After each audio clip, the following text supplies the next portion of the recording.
ಚಿಕ್ಕಮಗಳೂರು ಜಿಲ್ಲಾಡಳಿತ, ಜಿಲ್ಲಾ ಪಂಚಾಯತ್, ಸಮಾಜ ಕಲ್ಯಾಣ ಇಲಾಖೆ, ನಗರಸಭೆ ಹಾಗೂ ಡಾಕ್ಟರ್ ಬಿಆರ್ ಅಂಬೇಡ್ಕರ್ ಅಭಿವೃದ್ಧಿ ನಿಗಮದ ವತಿಯಿಂದ ಸಂವಿಧಾನ ಶಿಲ್ಪಿ ಭಾರತ ರತ್ನ ಡಾಕ್ಟರ್ ಬಿಆರ್ ಅಂಬೇಡ್ಕರ್ ಅವರ 134ನೇ ಜಯಂತಿ ಕಾರ್ಯಕ್ರಮವನ್ನು ಆಯೋಜನೆ ಮಾಡಲಾಗಿತ್ತು. ಬಾಬಾ ಸಾಹೇಬರ ಜಯಂತಿ ಪ್ರಯುಕ್ತ ನಗರದ ಪ್ರಮುಖ ರಸ್ತೆಗಳಲ್ಲಿ ಅಂಬೇಡ್ಕರ್ ಅವರ ಭಾವಚಿತ್ರದ ವಿಜೃಂಭಣೆಯ ಮೆರವಣಿಗೆ ನಡೆಸಲಾಯಿತು.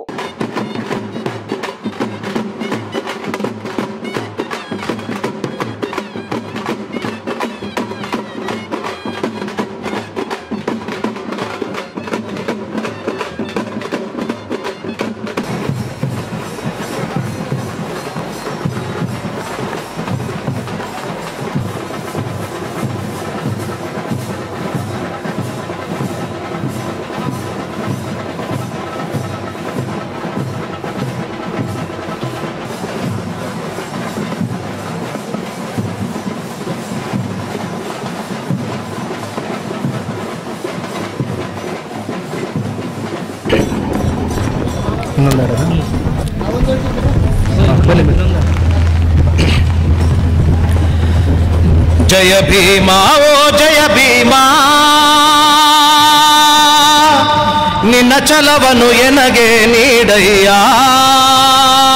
ನಂತರ ನಗರದ ಕುವೆಂಪು ಕಲಾಮಂದಿರದಲ್ಲಿ ನಡೆದ ಕಾರ್ಯಕ್ರಮದಲ್ಲಿ ಶಾಸಕ ಎಚ್.ಡಿ. ತಮ್ಮಯ್ಯ, ಪರಿಷತ್ ಶಾಸಕ ಸಿ.ಟಿ. ರವಿ ಸೇರಿದಂತೆ ಜಿಲ್ಲೆಯ ಅಧಿಕಾರಿಗಳು, ಜನಪ್ರತಿನಿಧಿಗಳು ಹಾಗೂ ದಲಿತ ಮುಖಂಡರು ಸೇರಿದಂತೆ ಸಾರ್ವಜನಿಕರು ಉಪಸ್ಥಿತರಿದ್ದು, ಸಂವಿಧಾನ ಶಿಲ್ಪಿ ಡಾಕ್ಟರ್ ಬಿಆರ್ ಅಂಬೇಡ್ಕರ್ ಅವರು ದೇಶಕ್ಕಾಗಿ ನೀಡಿದ ಅಮೂಲ್ಯ ಕೊಡುಗೆಗಳನ್ನು ಗೌರವಪೂರ್ವಕವಾಗಿ ಸ್ಮರಿಸಿದರು.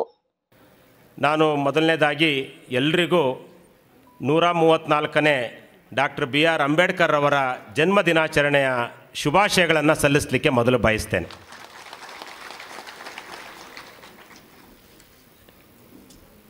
ಒಂದು ಡಾಕ್ಟರ್ ಚಂದ್ರಶೇಖರ್ ಕಂಬಾರು ಹಿರಿಯ ಸಾಹಿತಿಗಳು ಹೇಳಿದ ಒಂದು ಮಾತನ್ನು ಈ ಸಂದರ್ಭದಲ್ಲಿ ಮಾತಾಡ್ತಾ, ನಮಿಸಿರಿ ಇಗೋ ಅಂಬೇಡ್ಕರರಿಗೆ, ಶರಣು ಹೇಳಿರಯ್ಯ ಬೊಗಸೆ ತುಂಬ ಮೀಸಲು ಭಕ್ತರಿಗೆ, ಇವರ ನೆನೆಯಿರಯ್ಯ, ನರಮಾನವರ ಮಧ್ಯೆ ಇದ್ದ ಅಂತರಗಳ ಬೆಸೆದವರು ಇವರು, ಕಸಿದ ಕನಸುಗಳ ತಿರುಗಿ ಕೊಟ್ಟು ಇತಿಹಾಸ ಹಂಚಿದವರು ಡಾಕ್ಟರ್ ಬಿಆರ್ ಅಂಬೇಡ್ಕರ್ ಅವರು ಅಂತೇಳಿ ಹೇಳಿದ ಮಾತನ್ನು ಈ ಸಂದರ್ಭದಲ್ಲಿ ನೆನಪು ಮಾಡಲಿಕ್ಕೆ ಬಯಸ್ತಾ ಇದ್ದೇನೆ.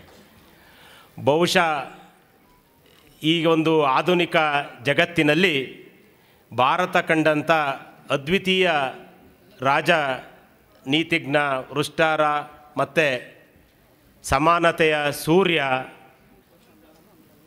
ಎಲ್ಲಕ್ಕಿಂತ ಹೆಚ್ಚಾಗಿ ಬೇರೆಯವರೆಲ್ಲ ಅನ್ಕೊಂತಾರೆ ನಮ್ಮ ಹಣೆ ಬರ ದೇವರು ಬರೀತಾರೆ ಅಂತ. ಆದರೆ ನನ್ನ ಹಣೆ ಬರವನ್ನು ನಾನೇ ಬರೆದುಕೊಳ್ಳುತ್ತೇನೆ ಅಂತೇಳಿ ಸ್ವಾಭಿಮಾನದಿಂದ ಹೇಳಿದಂಥ ವ್ಯಕ್ತಿ ಅದು ಡಾಕ್ಟರ್ ಬಿಆರ್ ಅಂಬೇಡ್ಕರ್ ಅವರು ಅಂತ ಈ ಸಂದರ್ಭದಲ್ಲಿ ಹೇಳಲಿಕ್ಕೆ ಬಯಸ್ತಾ ಇದ್ದೇನೆ. ಡಾಕ್ಟರ್ ಬಿಆರ್ ಅಂಬೇಡ್ಕರ್ ಅವರು, ನಾನು ಒಂದು ಮಾತನ್ನು ಯಾವಾಗಲೂ ನಾವು ಹೇಳ್ತಾ ಇರ್ತೀವಿ, ಈ ದೇಶದಲ್ಲಿದ್ದಂಥ ಮಹಾಪುರುಷರುಗಳಲ್ಲಿ ಬುದ್ಧ, ಬಸವ, ಅಂಬೇಡ್ಕರ್, ವಾಲ್ಮೀಕಿ, ಕನಕದಾಸ, ನಾರಾಯಣಗುರು ಅಥವಾ ಕುವೆಂಪು, ಸ್ವಾಮಿ ವಿವೇಕಾನಂದ, ಈ ಎಲ್ಲ ಮಹಾಪುರುಷರನ್ನ ನಾವು ಇವತ್ತು ಒಂದು ವರ್ಗಕ್ಕೆ ಸೀಮಿತಗೊಳಿಸ್ತಾ ಇರ್ತಕ್ಕಂಥದ್ದು ಭಾಳ ವಿಷಾದನೀಯ. ಈ ಮಹಾಪುರುಷರು ಯಾವತ್ತೂ ಯಾವುದೇ ಒಂದು ವರ್ಗಕ್ಕಲ್ಲ, ಇಡೀ ದೇಶದ, ಇಡೀ ಪ್ರಪಂಚದ ಎಲ್ಲ ವರ್ಗದ ಜನತೆಗೆ ಮಹಾಪುರುಷರಾಗಿದ್ದರು ಅನ್ನೋದನ್ನು ಈ ಸಂದರ್ಭದಲ್ಲಿ ಹೇಳಲಿಕ್ಕೆ ಬಯಸ್ತಾ ಇದ್ದೇನೆ. ಇವರೆಲ್ಲರ ಧ್ಯೇಯ ಒಂದೇ ಆಗಿತ್ತು. ನಾರಾಯಣ ಗುರುವರು ಅದನ್ನೇ ಮಾಡಿದ್ದು, 17ನೇ ಶತಮಾನದ ಬಸವಣ್ಣವರು ಅದನ್ನೇ ಮಾಡಿದ್ದು, 19ನೇ ಶತಮಾನದಲ್ಲಿ ಹುಟ್ಟಿದ ಡಾಕ್ಟರ್ ಬಿಆರ್ ಅಂಬೇಡ್ಕರ್ ಮಾಡಿದ್ದು ಒಂದೇ. ಏನು ಮಾಡಿದ್ದು? ಶೋಷಿತ ವರ್ಗದವರನ್ನು ಸಮಾಜದ ಮುನ್ನೆಲೆಗೆ ತರಬೇಕು ಅನ್ನೋ ದೃಷ್ಟಿಯಿಂದ ಏನು ಹಿಂದೆ ನಮ್ಮ ದೇಶದಲ್ಲಿದ್ದಂಥ ಜಾತಿ ನಡುವೆ ಇರ್ತಕ್ಕಂಥ ವ್ಯತ್ಯಾಸವನ್ನು ಸಹಿಸಲಾಗದೆ ಎಲ್ಲರನ್ನು ಸಮಾಜದ ಮುನ್ನೆಲೆಗೆ ತರಬೇಕು, ಅವರನ್ನು ಆರ್ಥಿಕವಾಗಿ, ಸಾಮಾಜಿಕವಾಗಿ ಸದೃಢವನ್ನು ಮಾಡಬೇಕು ಅಂತ ಹೋರಾಟ ಮಾಡಿದ್ದು ಈ ಎಲ್ಲ ಮಹಾಪುರುಷರ ಉದ್ದೇಶ ಆಗಿತ್ತು ಅಂತೇಳಿ ಹೆಮ್ಮೆಯಿಂದ ಹೇಳಲಿಕ್ಕೆ ಬಯಸ್ತಾ ಇದ್ದೇನೆ. ಬಹುಶಃ 1956ರಲ್ಲೇ ಅಥವಾ 51ರಲ್ಲೇ ಡಾಕ್ಟರ್ ಬಿಆರ್ ಅಂಬೇಡ್ಕರ್ ಅವರು ಹಿಂದೂ ಕಾಯ್ದೆಯೊಂದನ್ನು ತರದೇ ಇದ್ದರೆ, ಅಥವಾ 1949 ನವೆಂಬರ್ 26ನೇ ತಾರೀಕು ಈ ಸಂವಿಧಾನ ನಮ್ಮ ದೇಶ ಕಂಡಂಥ ಅತ್ಯುನ್ನತ ಸಂವಿಧಾನವನ್ನು ಅವರು ರಚನೆ ಮಾಡದೇ ಇದ್ದಿದ್ದರೆ ಇಲ್ಲಿರ್ತಕ್ಕಂಥ ವೇದಿಕೆ ನಾವು ವೇದಿಕೆ ಮೇಲೆ ಮುಂದೆ ಇರ್ತಕ್ಕಂಥ ನಾವೆಲ್ಲರೂ ಇವತ್ತು ಈ ಒಂದು ಕಲಾಮಂದಿರದಲ್ಲಿ ಸರಿಸಮಾನನಾಗಿ ಕೂರಕ್ಕಾಗ್ತಿರಲಿಲ್ಲ. ಅದಕ್ಕೆ ಕಾರಣಕರ್ತರು ಡಾಕ್ಟರ್ ಬಿ ಆರ್ ಅಂಬೇಡ್ಕರ್ ಅವರು ಅಂತ ಈ ಸಂದರ್ಭದಲ್ಲಿ ಹೇಳಲಿಕ್ಕೆ ಬಯಸ್ತೇನೆ.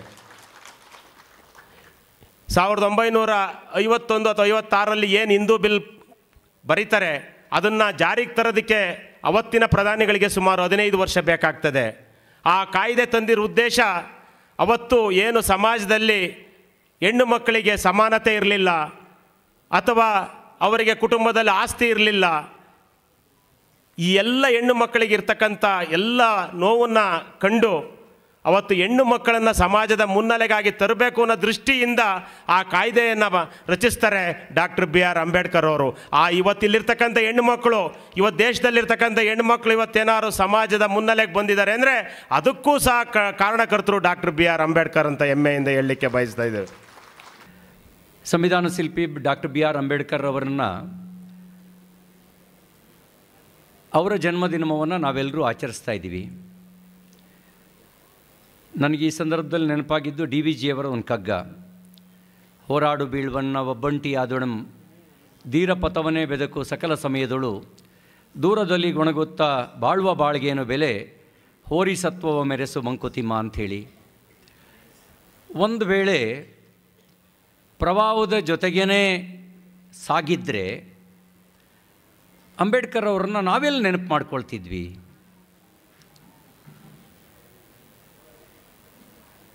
ಪ್ರವಾಹದ ವಿರುದ್ಧ ಈಜಿದ್ರು, ಸಮಾಜವನ್ನು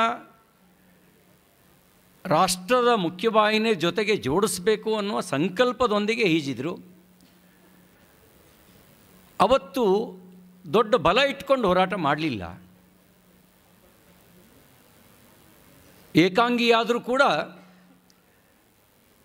ನ್ಯಾಯದ ಪರವಾಗಿ ರಾಷ್ಟ್ರಹಿತದ ಹಿನ್ನೆಲೆಯಲ್ಲಿ ಎಲ್ಲರಿಗೂ ನ್ಯಾಯ ಕೊಡಿಸ್ಬೇಕು ಅನ್ನೋ ಸಂಕಲ್ಪದೊಂದಿಗೆ ಹೋರಾಟ ಮಾಡಿದರು. ಆ ಕಾರಣಕ್ಕೆ ನಾವು 134 ವರ್ಷಗಳ ಜಯಂತ್ಯೋತ್ಸವವನ್ನು ಆಚರಿಸ್ತಾ ಇದ್ದೀವಿ. ನನಗನ್ಸುತ್ತೆ 1000 ವರ್ಷಗಳ ನಂತರವೂ ಕೂಡ ಅಂಬೇಡ್ಕರ್ ಅವರ ಜಯಂತಿಯನ್ನು ಆಚರಿಸ್ತೇವೆ. ಯಾಕೆ ಅಂದರೆ ಅವರು ಅಧಿಕಾರದ ಸಿಂಹಾಸನದಲ್ಲಿ ಕುಳಿತು ಇಳಿದು ಹೋದವರಲ್ಲ. ಅಧಿಕಾರದ ಸಿಂಹಾಸನದಲ್ಲಿ ಕುಳಿತ ಭಾಳಷ್ಟು ಜನರನ್ನು ನಾವು ಮರೆತು ಬಿಟ್ಟಿದ್ದೇವೆ. ಅವರು ನಮ್ಮ ಹೃದಯ ಸಿಂಹಾಸನದಲ್ಲಿ ನಾವು ಪ್ರತಿಷ್ಠಾಪಿಸಿಕೊಂಡಿರೋದು. ಹಾಗಾಗಿ 1000 ವರ್ಷಗಳ ನಂತರವೂ ಕೂಡ ಅವ್ರ ಜಯಂತ್ಯೋತ್ಸವವನ್ನು ನಾವು ಆಚರಿಸ್ತೇವೆ. ನಾನು ಹಾಗೆ ಯೋಚನೆ ಮಾಡ್ತಾ ಇದ್ದೆ, ಎಷ್ಟು ಜನ ಶ್ರೀಮಂತರು ಆಗಿ ಹೋಗಿರ್ಬೋದು, ಎಷ್ಟು ಜನ ರಾಜ ಮಹಾರಾಜರು ಆಳಿ ಹೋಗಿರ್ಬೋದು, ಅವ್ರು ಯಾರ ನೆನಪನ್ನು ನಾವು ಉಳಿಸ್ಕೊಂಡಿದ್ದೇವೆ. ಇದರಿಂದ ನಾವು ಪಡೆಯುವ ಪ್ರೇರಣೆ ಏನು ಅಂತಂದರೆ, ಬದುಕಿನ ಸಾರ್ಥಕತೆ ಇರೋದು ಸ್ವಾರ್ಥದ ಬದುಕಿನಲ್ಲ, ನಿಸ್ವಾರ್ಥವಾಗಿ ಸಮಾಜಮುಖಿಯಾಗಿ ರಾಷ್ಟ್ರಹಿತವನ್ನು ಗಮನದಲ್ಲಿ ಇಟ್ಕೊಂಡು ಯಾರು ಬದುಕ್ತಾರೋ ಅಂಥವರು ಚಿರಸ್ಥಾಯಿಯಾಗಿ ಉಳಿತಾರೆ. ಆ ರೀತಿ ಚಿರಸ್ಥಾಯಿಯಾಗಿ ಉಳಿದಿರುವವರು ನಮ್ಮ ಹೆಮ್ಮೆಯ ಸಂವಿಧಾನ ಶಿಲ್ಪಿ Bharat Ratna doctor B R Ambedkar ಅನ್ನೋದು ನಿಸ್ಸಂದೇಹವಾಗಿರೋದು. ಸುದ್ದಿ 18 ಸದಾ ನಿಮ್ಮೊಂದಿಗೆ.